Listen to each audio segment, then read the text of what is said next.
at polytarp.com. But please welcome Vinay Kamboj. Thank you. Thanks, Stephen, for the introduction.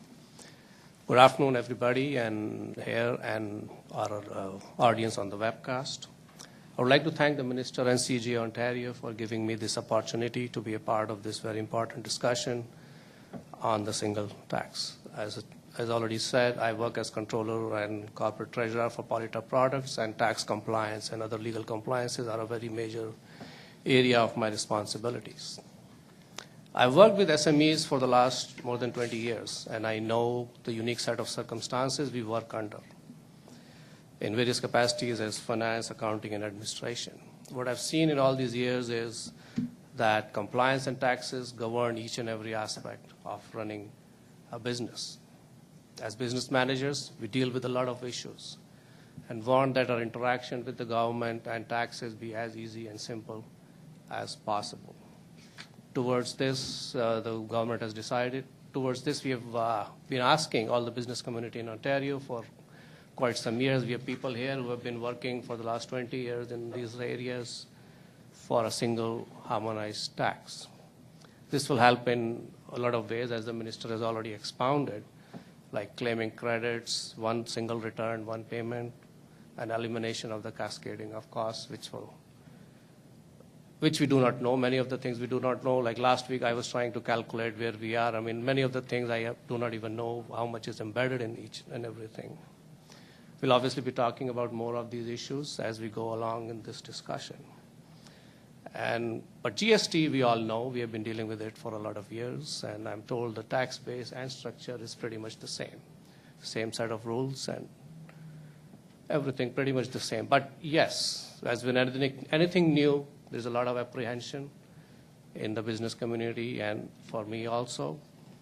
And we are all anxious about how things will play out and what we have to do in various areas to bring it into our businesses.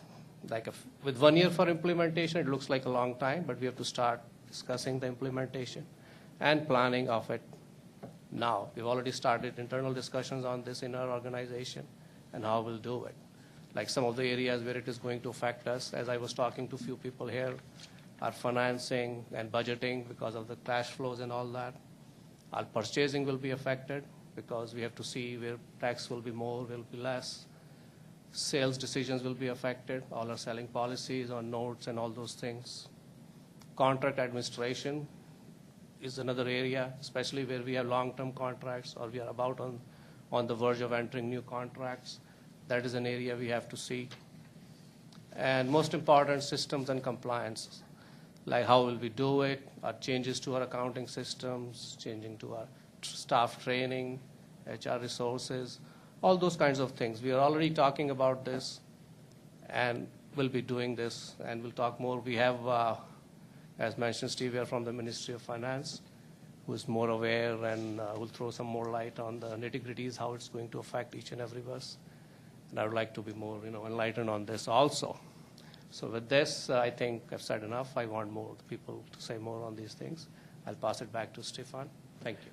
Thank you, Vinay. Now our next panelist is Steve Orsini. He's the Assistant Deputy Minister, Office of the Budget and Taxation. Steve joined the Ministry of Finance as Assistant Deputy Minister of the Office of the Budget and Taxation on September 26 on 2005.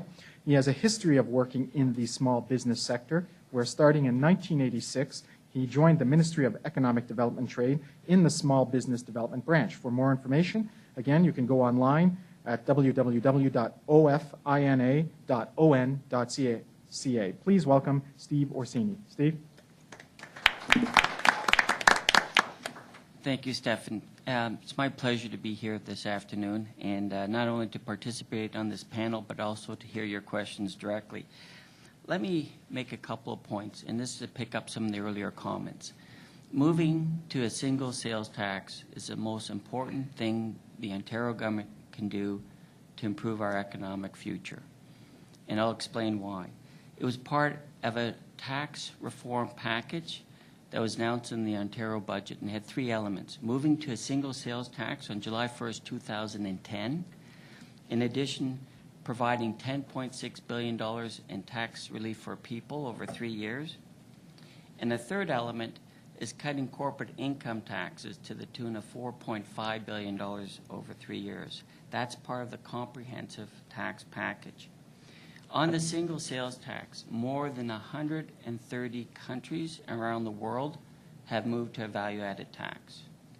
Very few, if any, had running a sales tax beside a value-added tax.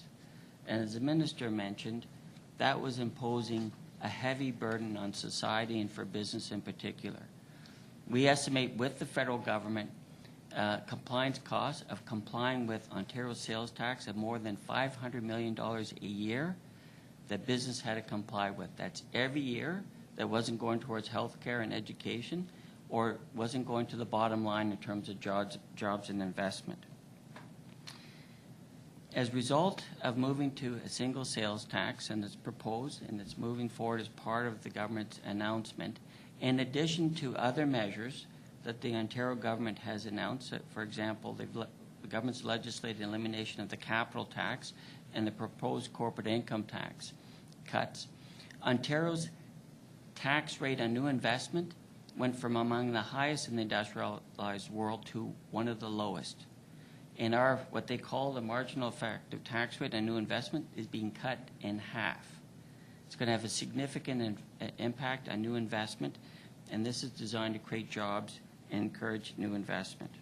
For example, our corporate income tax rate, just the statutory corporate income tax rate in Ontario, will be more than 10% lower than our major trading partner, that the U.S. states. So it's going to have a significant advantage compared to the U.S. just in the corporate income tax alone. Now, moving to a single sales tax was partially made possible with a willing federal partner. The federal government is providing the province of Ontario over 2 years $4.3 billion in transitional support. And that was very critical in moving forward with significant personal tax relief for people, and also up to $400 million in transitional support for small business in converting their systems to fit with the new sales tax system. The government is working quickly on implementation details, for example, transition rules, and we hope to have that out very soon. So thank you. Thank you, Steve. Our next guest is Terry Parsons. He's president of Taurus Stampings, also a small, medium-sized enterprise here in Ontario, near London, Ontario. And Taurus Stampings, Inc. is a custom stamper of metal parts and is located, as I said, London, Ontario. It began serving customers in 1900. For more information on Taurus Stampings, you can also go to their website at taurusstampings.com. Please welcome Terry Parsons. Well, thank you, Stefan, and good afternoon, folks in the room here and over the web. I'm pleased to be part of this panel, and thank you for inviting me. First, just a couple of words about Taurus, just so you know where I'm coming from. As Stefan said, we're a metal stamper. I think the easiest way to think of us is we're like an automotive parts supplier, except we don't supply to the automotive industry very much. It's other industries like the railroad and food service equipment and the plumbing industry, heavy-duty conveyors, and a variety of others. Our sweet spot, if you like, tends to be small and medium-sized orders of custom parts that our customers need to, for their business. But they're typically when people get to need millions of things a year, and it's a highly automated process, that tends to go somewhere else. And lately, of course, an awful lot of that goes overseas. So that's our sweet spot. And obviously, we're dependent on there being a viable manufacturing sector. Certainly, Ontario is an important part of our market. We also export, and our products reach farther out, but freight costs become an issue, so the closer our customers are to us, or the closer we are to our customers, the better off that it is. I should just mention one other thing about us, too, that's I think is important. not all of our employees are university graduates. Some haven't finished high